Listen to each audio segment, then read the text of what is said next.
जय श्री राम, आदाब, सत श्री अकाल। मैं संजय द्विवेदी। आज जो विषय हमने रखा है वो रखा है भारतीय जनता पार्टी और शिवसेना, उद्धव बालासाहेब ठाकरे वाली। इसके उद्धव ठाकरे जी राष्ट्रीय प्रमुख हैं। इस विषय पे विस्तृत चर्चा की जाए कि भारतीय जनता पार्टी, शिवसेना, चूंकि भारतीय जनता पार्टी कहती है मैं हिंदूवादी पार्टी हूँ, शिवसेना भी कहती है मैं हिंदूवादी पार्टी हूँ। दोनों पार्टियां हैं, दोनों विचारधाराएं अलग, हम कह सकते हैं अलग अलग विचारधाराएं हैं, अलग अलग सिद्धांत हैं। तो इस पर एक विस्तृत चर्चा करूंगा मैं। सबसे पहले मैं बात कर लेता हूँ भारतीय जनता पार्टी की। भारतीय जनता पार्टी की स्थापना हुई, आडवाणी जी द्वारा रथ यात्रा शुरू की गई। रथ यात्रा के बाद एक माहौल बना श्री राम मंदिर बनने का। इसमें हर पार्टी ने सहयोग किया, जो हिंदुत्ववादी मानती चाहे बाला साहब ठाकरे हों और शिवसेना हो, उन्होंने भी साथ दिया।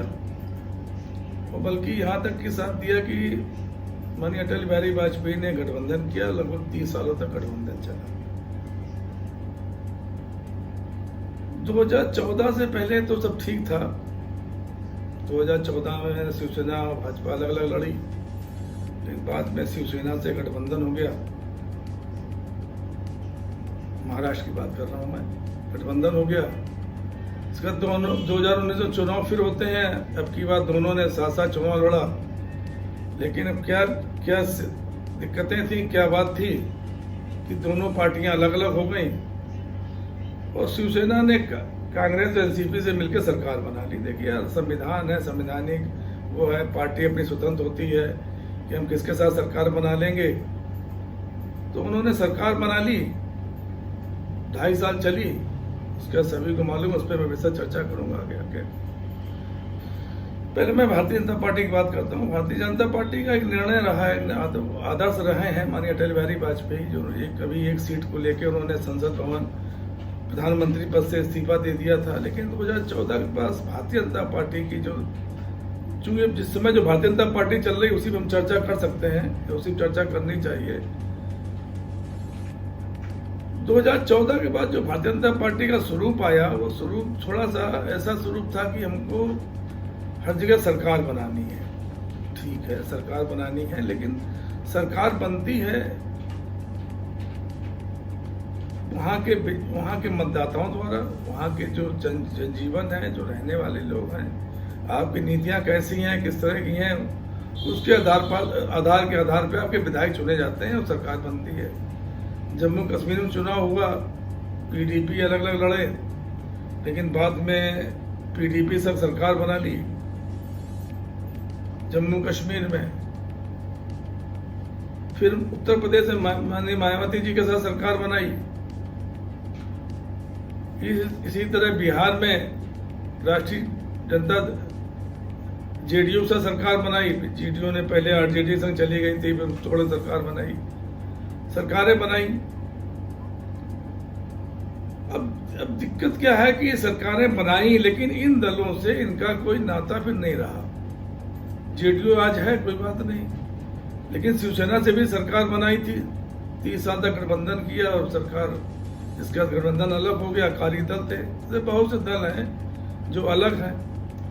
कुछ दल ऐसे हैं जिनके 2 फाड़ हो गए, चाहे बिहार में देख लीजिए, उत्तर प्रदेश में देख लीजिए।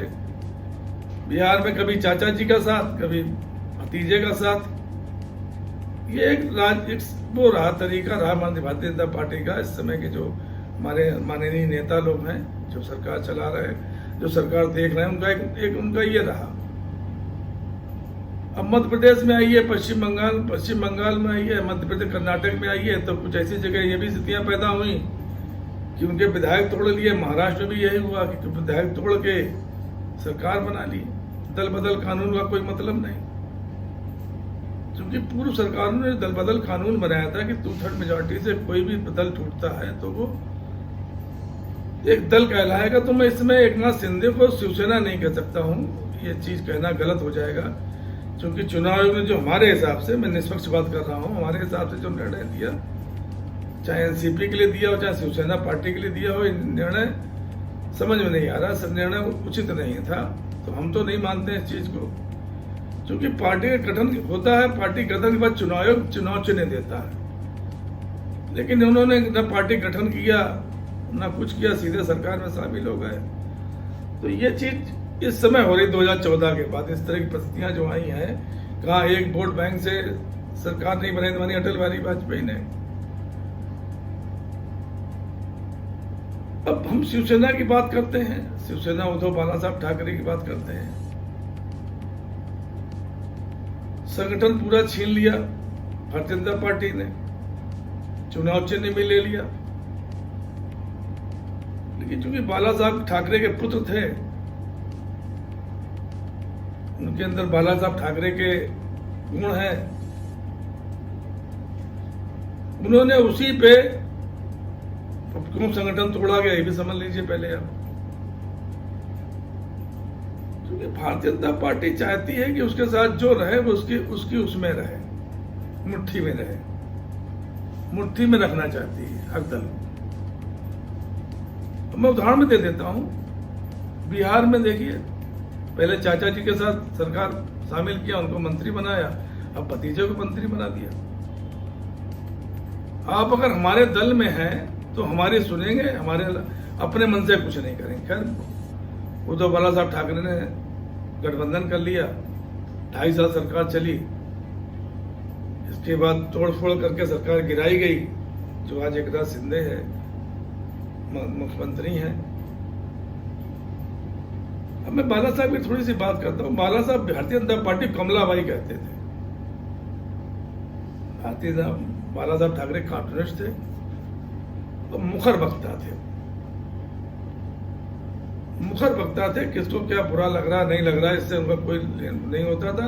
जो सच्चाई है, जो सच है, वो सबके सामने कह देते थे। अब भारतीय जनता पार्टी ने जब शिवसेना अलग हुई, ये अलग करा लिया गया, लोग तो कहते हैं साहब 50 होके, तो मैं नहीं कह सकता हूं, क्योंकि मैं आज यहाँ बैठा हूं। 50 होके एकदम ओके करके सरकार तोड़वा ली, ईडी का भ्रम दिखाया, सरकार तोड़वा ली, वही एनसीपी के साथ किया। लेकिन कहीं कहीं बात सत्य होती है कि जब ईडी के केस चल रहे थे, चाहे एनसीपी हो चाहे शिवसेना के जो शिंदे ग्रुप अलग हुआ उनके ऊपर चल रहे थे, उस समय तो तेज थे, क्योंकि इन्हीं के सांसदों ने उनके ऊपर केस लगाया था। ईडी की शिकायत की थी, ईडी ने जांच की थी, ईडी ने प्रफुल्ल पटेल जैसे हमारे, इनके ऊपर आरोप था कि साहब ये दाऊद इब्राहिम के कोई गुर्गा था, उससे इन्होंने उसकी जमीनें खरीदी, उससे सस्ते दामों में, उनकी भी सील कर दी गई थी। लेकिन देखिए जब ये मंत्री बनने की नौबत आई तो उनके जो सील लगी थी, ईडी ने केस वापस कर दिया, केस खत्म कर दिया। इसी तरह अजीत पवार जी थे, 70 करोड़ घोटाला कहा जाता था, चक्की पिसवाई कहा जाता था, लेकिन उनको भी सरकार में शामिल कर लिया। जो मैंने अध्ययन किया बाला साहब ठाकरे का या शिवसेना का, उसमें सबसे बड़ी बात यह है कि बाला साहब ठाकरे ने इस संगठन को बनाया था सामाजिक संगठन। 80% समाज सेवा, 20% राजनीति। उन्होंने कहा था 20% राजनीति इसलिए जरूरी है कि अगर हम विधायक और सांसद नहीं बनेंगे, नगर निगम नगर निकाय चुनाव नहीं आएंगे, बीएमसी में नहीं आएंगे, तो हम जो लोगों का जो भला करने के लिए हमें किसी का दूसरा सहारा लेना पड़ेगा। उन्होंने 2 साल बाद जो है, 16 साल तक उन्होंने इंतजार किया। 16 साल बाद लोगों ने कहा तो बीएमसी में चुनाव हुए, उनका मेयर बना और बराबर बनता रहा। शिवसेना के बारे में एक बात और कही जाती है कि साहब इनके जो संगठन है वो सेना के नाम से दिया गया, पार्टी नहीं, सेना के नाम से संगठन दिया गया। अनुशासन होना चाहिए संगठन में। बाला साहब एक बात और कहते थे, गद्दारों को लात मार के भगा दो, जो गद्दारी। और महाराष्ट्र की जनता भी इस बात की गवाह है कि वो गद्दारों को भी बर्दाश्त नहीं करती। तो मैं कह रहा, चौकी बनवाई जाती है, चौकियों में हर वार्ड में एक चौकी बनाई जाती है जिसमें 20-25 लोग रहते हैं। एक मुझे किस्सा याद आ रहा है, जो मैं जब महाराष्ट्र में था, मैंने भ्रमण कर रहा था, तो मैंने एक किस्सा वहां सुना कि साहब उन्होंने कहा कि शिवसेना हो, भाजपा और दल अलग अलग कैसे हम करेंगे साहब, शिवसेना दल हमारा ठीक है, क्यों सत्ता में है और क्यों महाराष्ट्र में जो है। तो एक बात कही कि दूसरी पार्टी के पास कोई जाता आदमी चिट्ठी लिख देगा, फोन कर देगा, और उसके बाद एक उदाहरण उन्होंने दिया हमको कि एक मियाँ बीबी आ रहे थे कहीं से स्टेशन पे उतरे, उनकी वाइफ का अपहरण कर लिया गया, तो बेचारा मारा मारा सब जगह गया, सब जगह देखने गया, लेकिन कहीं पे भी जो है उसको राहत नहीं मिली। भाई चिट्ठी टेलीफोन कर दिया, चले जाओ काम हो जाएगा, लेकिन जब वो शिवसेना की चौकी में पहुंचा, चौकी में जो लोग बैठे थे, जो नेता थे, जो वहां के वार्ड अध्यक्ष थे, उन्होंने कहा बैठो, उनसे कहा खाना ना खिलाओ, और 15-20 उनसे पूछा भी कहाँ क्या घटना हुई, कैसे हुई, क्या हुई, पूरी घटना बताई उन्होंने। 15-20 लोग उनको छोड़ के चले गए। तब ये आदमी कहने लगा अच्छी मुसीबत है यार, कम से कम वो लोग थे तो देते कम से कम लेटर ही लिख देते थे, टेलीफोन ही कर देते थे, ये तो सब छोड़ कर रहे भाग गए। खाना ना खाया, उसने खाया, बैठा रहा, 1-1.5 घंटे बाद उनकी वाइफ उस शिवशंकर के साथ पहुंच गई। तो बाला साहब ने जो किया वो ये बताया उन्होंने कि साहब नहीं, आप तुरंत आदमी की मदद करिए। सेना का काम देखिए यही होता है, जहां जहां विपदा आती, जहां जहां दिक्कतें आती हैं, सेना वहां पहुंच जाती है और पूरे हर जगह हर तरह से सबकी मदद करती है। तो ये चीज जब उनको वाइफ मिल गई तो बहुत खुश हुए, बोले नहीं बहुत अच्छी है आपकी ये। एक संगठन ऐसा बनाया जो संगठन था एक परिवार। अब आज भारतीय जनता पार्टी कहती था परिवारवादी संगठन नहीं चलेंगे, अच्छी बात है। मैं तो एक बात पूछता हूं, उत्तर प्रदेश में अखिलेश यादव जी हैं, बिहार में तेजस्वी यादव हैं, उद्धव ठाकरे जी हैं, और भी तमाम लोग हैं जो परिवारवाद जिसे कहते हैं। लेकिन परिवारवाद उस समय कहां दिखाई पड़ा था भारतीय जनता पार्टी का, जब बाला साहब ठाकरे से गठबंधन था, आज चिराग पासवान से गठबंधन है, और तमाम है उनसे गठबंधन है। लेकिन मैं एक बात जानता हूं, परिवारवाद अलग होता है, लेकिन देश उस वहां की जनता, मैं उत्तर प्रदेश में हूं, तो उत्तर प्रदेश में भले परिवारवाद से अखिलेश यादव जी आए हों, लेकिन आज 37 सांसद उनके जीते, ये परिवारवाद से तो नहीं जीते। इसके मतलब है कहीं ना कहीं उन्होंने उस प्रदेश में कुछ किया है, कुछ कार्य किया। चिराग पासवान जी जीते, 5 सांसद हैं, जीते वो। तेजस्वी यादव जीते, इसको हम परिवारवाद नहीं कह सकते थे। अब जैसे आप कहिए कि बीजेपी भारतीय जनता पार्टी था, हमारा परिवारवाद नहीं है, लेकिन है तो आपके यहाँ वही चीज। जब अटल बिहारी वाजपेयी थे, मैं देखता था, अडवाणी जी थे, सब पूरी पार्टी उनकी चलती थी। आज क्या है, आज आपकी चल रही पूरी पार्टी में, जिसको मुख्यमंत्री बनाते हैं, जिसको राष्ट्रीय अध्यक्ष बनाते हैं, इस तरह से बनाते गए और हो जाता है। एक बात मैं और कहना चाहूंगा, भारतीय जनता पार्टी के नेता बाला साहब ठाकरे बहुत गुण गाते हैं कि हमारा उन्होंने बहुत एहसान किए मेरे ऊपर। उद्धव जी आपकी बड़ी प्रशंसा करते हैं, बड़ी तारीफ करते हैं, बाला साहब की बहुत तारीफ करते हैं, लेकिन उनको आज तक भारत रत्न नहीं दिया, भारत रत्न नहीं दिया आज तक। क्यों नहीं दिया, ये भारतीय जनता पार्टी वाले बताएंगे। तो मैं वही कह रहा था, तारीफ आप जितनी करना चाहो करो, तारीफ आपको करनी है, लेकिन किसी का अपमान मत करिए। किसी का अगर आप अपमान करेंगे तो ये बात निश्चित जान लीजिए कि जब समय आएगा तो सूद समेत आपसे बदला लेगा। उसका उदाहरण है सामने उद्धव ठाकरे जी। आप तारीफ करते रहे, लेकिन आपने अपमान कर दिया, पार्टी छीन ली, संगठन छीन लिया। इसके बाद उद्धव जी नहीं हुए, पूरे प्रदेश में दौरा किया। आज जो जहां पे आपकी 42 सीटें थी महाराष्ट्र में लोकसभा की, वहां आपकी 17 रह गई, गठबंधन कर लिया। देखिए बहुत स्पष्ट बात है, हम कोई पार्टी हो, सबके अपनी नीतियां सिद्धांत हैं। हम किससे गठबंधन कर रहे हैं नहीं कर रहे हैं, ये उस पार्टी का लुक होता है। वो पार्टी सोचती है किससे गठबंधन करें किससे ना करें। उन्होंने अगर कांग्रेस एनसीपी से गठबंधन कर भी लिया था तो भारतीय जनता पार्टी को क्यों दिक्कत हो रही थी? भारतीय जनता पार्टी क्यों दिक्कत है? आप हिंदूवादी संगठन कहते हैं अपने को, हिंदूवादी गुण कोई आपके अंदर नहीं है। तो शंकराचार्य जी भी कह दिए कि विश्वासघात करने वाला हिंदू नहीं हो सकता। और उन्होंने उद्धव बाला साहब के लिए कहा साहब हिंदुत्व पार्टी ये है। देखिए, जब शंकराचार्य कहने लगे और लोग कहने लगे, उसमें अहिंसा होती है। आप किसी संप्रदाय के प्रति आप विद्वेष की भावना नहीं रह सकते। लेकिन हम तो भारतीय जनता पार्टी को देख रहे हैं 10 सालों में किस तरह इनके नेता बयान देते हैं। मैं उस पर चर्चा नहीं करूंगा, सबको मालूम है किस तरह के बयान देते हैं। लेकिन ऐसा बयान कभी शिवसेना उद्धव ठाकरे की तरफ से आया कोई, या माननीय बाला साहब ठाकरे ने कभी कहा हो? हाँ, उनका भी मैंने एक बात सुना था। उनका जो राष्ट्रद्रोही होगा या जो आतंकवादी है वो राष्ट्रभक्त नहीं हो सकता है, वो चाहे कोई भी हो। उन्होंने नाम लिए थे 2-3, अब्दुल कलाम जी का लिया था, और लोगों के नाम लिए थे, बताया, और लोगों के नाम लिए थे जो इस समय वहां थे उस समय। तो बात यह है कि आप इस तरह की बात करके हिंदूवादी पार्टी बनना चाहते हैं,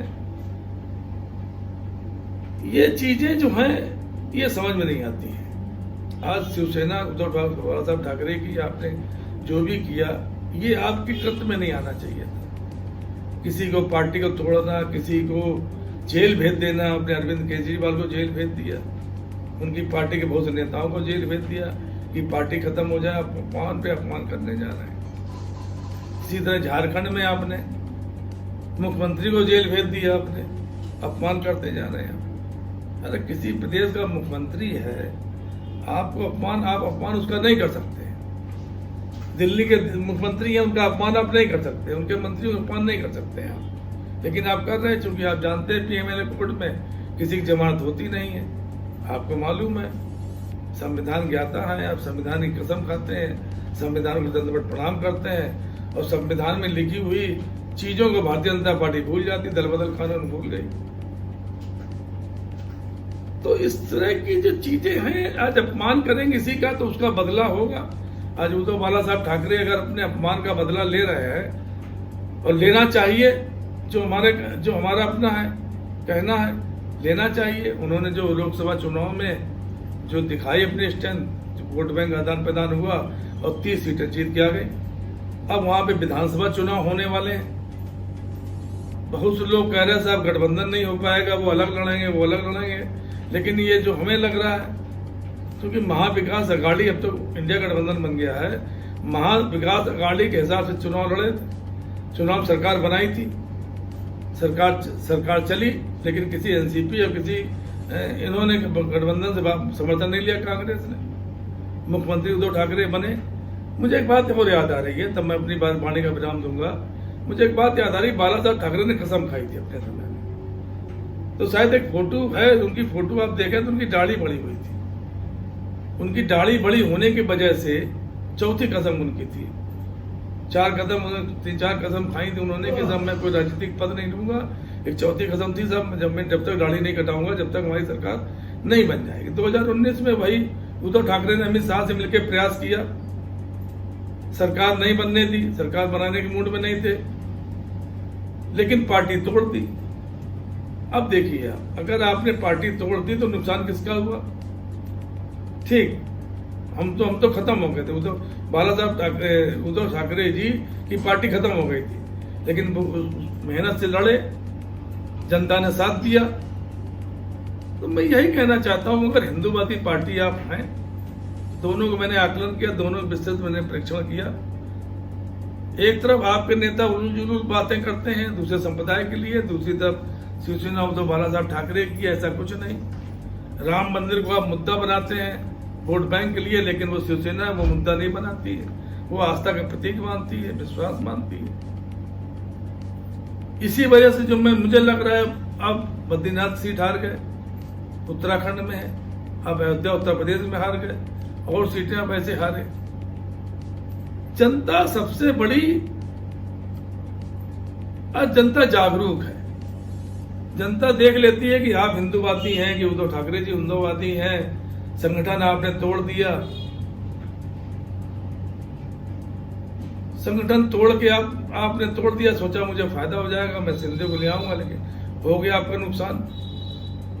तो बस आखिरी में मैं इतनी बात कहूंगा कि अगर राजनीति करनी है तो राजनीति देश प्रेम, देश की खुशहाली, देश की बढ़ोतरी के लिए की जाए, बहुत उचित होगी। लेकिन जिस तरह की राजनीति चल रही थी, तो आगे क्या होगा नहीं पता मुझे। तो देश का कल्याण और देश का भला नहीं हो सकता। आपको एक व्यक्ति को खुश रखना, मैं हर उसमें वार्ता में बात जरूर कहता हूं, महंगाई बेरोजगारी जिस तरह से बढ़ रही है, जिस तरह से महंगाई बेरोजगारी है, सरकार को उस पर रोक लगानी चाहिए। मैं अपनी वाणी को विराम देता हूं। अगर हमारी वार्ता अच्छी लगे तो शेयर करें, सब्सक्राइब करें, लाइक करें। जय हिंद, जय भारत।